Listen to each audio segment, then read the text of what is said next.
berdasarkan arahan dari Menkomdigi dan rapat yang kita lakukan di Kementerian Komdigi, kita memberikan perhatian yang penuh untuk memulihkan jaringan telekomunikasi di Aceh. Kemarin juga sudah dilaporkan perkembangan hari per hari, bahkan juga jam per jam, bagaimana perbaikan telekomunikasi itu dilakukan. Dari 3.414 BTS yang ada di Aceh saat ini sudah 51% aktif, dan kita mendorong terus ya, semoga dalam 2 kali 24 jam angka ini bisa kita tingkatkan sampai 75%, dan mudah-mudahan pekan ini bisa pulih seperti sedia kala.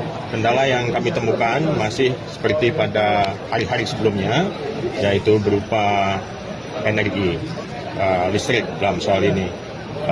Dan kami juga sudah berkoordinasi dengan PLN. PLN mengatakan Jumat mudah-mudahan listrik bisa pulih kembali, dan dengan demikian akan mempercepat kerja kita untuk memulihkan jaringan telekomunikasi di Aceh.